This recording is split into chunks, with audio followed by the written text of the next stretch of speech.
വിശുദ്ധ മരിയ ഫൗസ്തീനായുടെ യേശു ദർശനങ്ങൾ. ഒരു ദിവസം ഞാൻ 2 വഴികൾ ദർശിച്ചു. ഒന്ന്, വീതി കൂടിയതും മണലും പൂക്കളും വിരിച്ചതും സന്തോഷവും സംഗീതവും എല്ലാ തരത്തിലുള്ള സന്തോഷങ്ങളും നിറഞ്ഞതുമായ വഴി. സ്വയം ആനന്ദിച്ചും നൃത്തം വെച്ചും ജനങ്ങൾ അതിലൂടെ സഞ്ചരിച്ചു. അവർ അറിയാതെ തന്നെ അതിന്റെ അവസാനത്തിലെത്തി. ആ വഴിയുടെ അവസാനത്തിൽ വലിയൊരു ഗർത്തമുണ്ടായിരുന്നു. അത് നരകത്തിന്റെ ഗർത്തമായിരുന്നു. അന്ധമായി നടന്ന് ആത്മാവ് അതിൽ പതിച്ചു. എണ്ണാൻ പറ്റാത്ത വിധം അവരുടെ സംഖ്യ വലുതായിരുന്നു. മറ്റൊരു വഴി ഞാൻ കണ്ടു. അത് ഇടുങ്ങിയതും കല്ലും മുള്ളും നിറഞ്ഞതുമായ ഒരു പാതയായിരുന്നു. അതിലൂടെ സഞ്ചരിക്കുന്നവരുടെ കണ്ണുകൾ ഈറനണിഞ്ഞിരുന്നു. എല്ലാ തരത്തിലുള്ള സഹനങ്ങൾക്കും അവർ ഇരയായി തീർന്നിരുന്നു. ചിലർ കല്ലിൽ തട്ടി വീണുകൊണ്ടിരുന്നു. എന്നാൽ പെട്ടെന്ന് എഴുന്നേറ്റ് വീണ്ടും നടന്നുകൊണ്ടേയിരുന്നു. ആ പാതയുടെ അവസാനം അതിമഹത്തായതും എല്ലാ തരത്തിലുള്ള ആനന്ദം നിറഞ്ഞതുമായ ഒരു ഉദ്യാനമായിരുന്നു. ഈ ആത്മാക്കളെല്ലാം അതിൽ പ്രവേശിച്ചു. ആ നിമിഷം തന്നെ അവർ തങ്ങളുടെ സഹനങ്ങളെല്ലാം മറന്നുപോയി.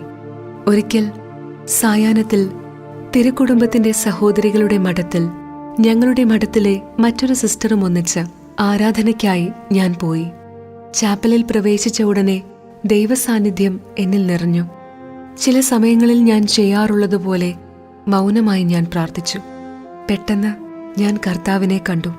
അവിടുന്ന് എന്നോട് പറഞ്ഞു, ചിത്രം വരയ്ക്കുന്ന കാര്യത്തിലും കരുണയുടെ എല്ലാ പ്രവൃത്തികളിലും നീ ഉപേക്ഷ വരുത്തിയാൽ വിധി ദിവസം വളരെയധികം ആത്മാക്കളെക്കുറിച്ച് ഉത്തരം നൽകേണ്ടി വരും എന്നറിയുക. കർത്താവിന്റെ ഈ വചനം കേട്ട് എന്റെ ആത്മാവ് ഭയപ്പെട്ടു. ആപൽ സൂചന എന്നെ ഗ്രസിച്ചു.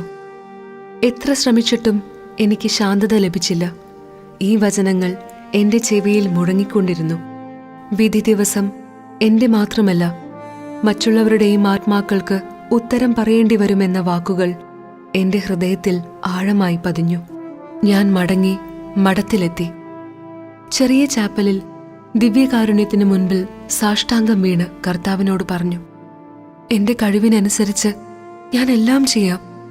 എന്നാൽ അങ്ങ് എന്റെ കൂടെ ഉണ്ടായിരിക്കണമെന്ന് ഞാൻ യാചിക്കുന്നു. അവിടുത്തെ തിരുവിഷ്ടം നിറവേറ്റാനുള്ള ശക്തി എനിക്ക് നൽകുക. എന്തെന്നാൽ എനിക്കൊന്നും ചെയ്യാൻ സാധ്യമല്ല, അങ്ങേക്കെല്ലാം സാധ്യമാണ്.